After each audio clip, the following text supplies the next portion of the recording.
Continuamos, chicos, con el ecosistema del matorral. Este es de la serie Ecosistemas de México, grabado por la Conavio. Entonces, de esta misma serie vimos el anterior, que era el de bosque templado.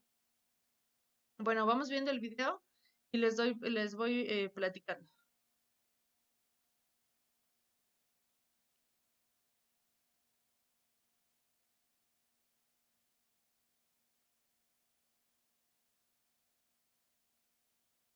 Bueno, los matorrales son también conocidos como matorrales xerófilos o matorrales desérticos, incluso también se distribuyen en las regiones áridas de México, en los estados del norte y en una porción aislada de los estados de Puebla y Oaxaca. Es el ecosistema dominante en México y ocupa alrededor del 30% del territorio nacional. La flora emblemática de los matorrales son los cactus. Esta familia de plantas, que son las cactáceas, agrupa a biznagas, nopales, em, saguaros, cardones, entre otras muchas especies. Estos se caracterizan por poseer un cuerpo carnoso suficientemente suculento donde almacenan agua y tienen espinas en lugar de hojas. Sus flores son llamadas efímeras porque duran muy poquito tiempo. Además, sus frutos pues, son extremadamente jugosos.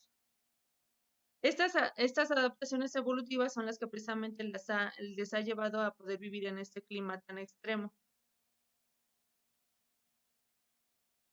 Este grupo de plantas es originario del continente americano y pues, por ejemplo, nuestro escudo nacional tiene un opal, si ustedes recordarán.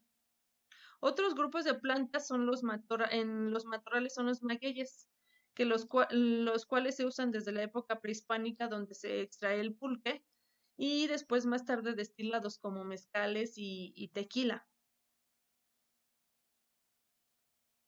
Bueno, la palabra desierto está asociada a tierras estériles, sin embargo, en los matorrales desérticos también vive gran variedad de animales, como serpientes de cascabel, tecolotes, correcaminos, tortugas del desierto, borregos y marrones, pumas, entre algunos otros.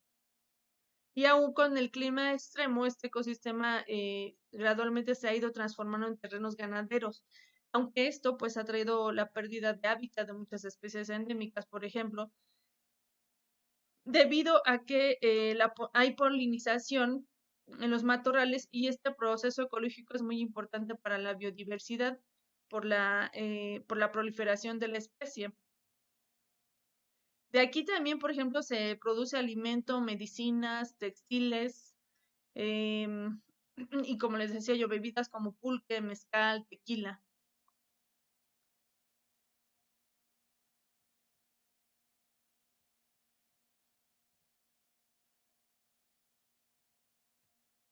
Bueno, continuamos con el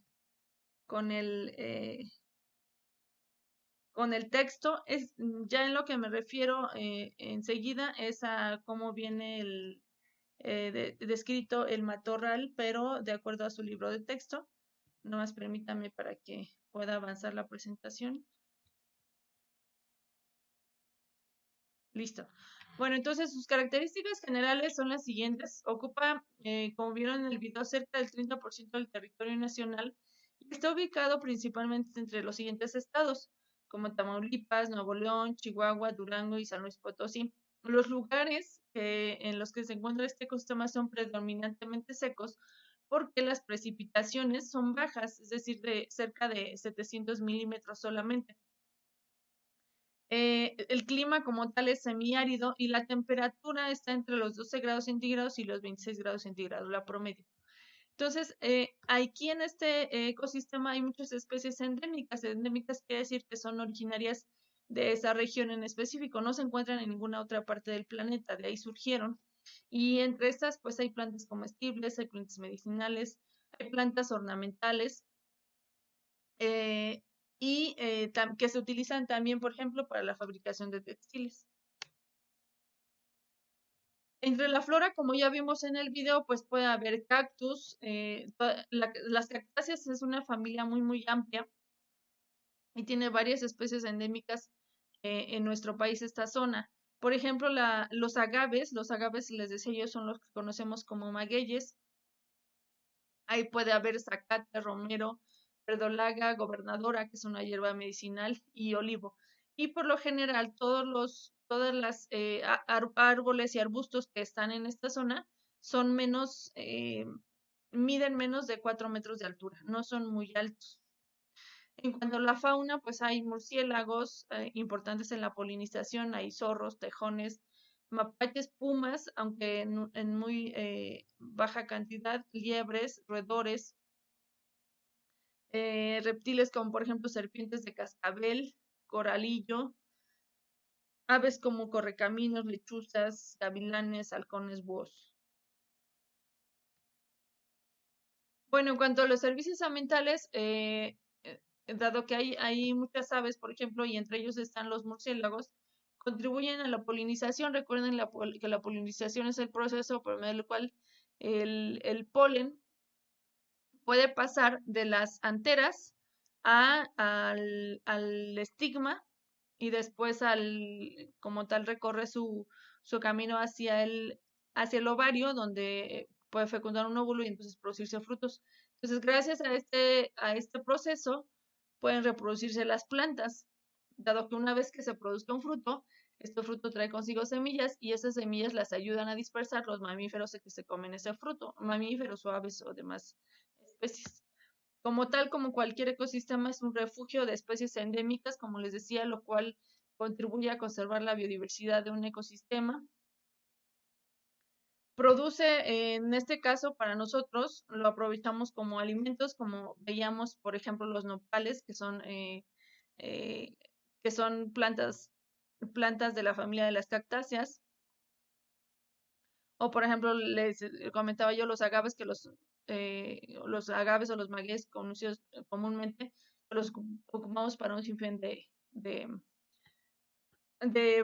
alimentos procesados o como veíamos de mezcal o de tequila.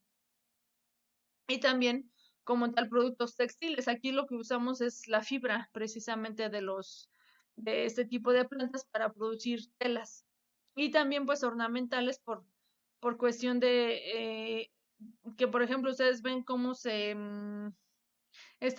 tipo de plantas, por ejemplo los magueyes, diferentes especies los ocupan para adornar los diferentes jardines, por ejemplo los jardines públicos, etcétera.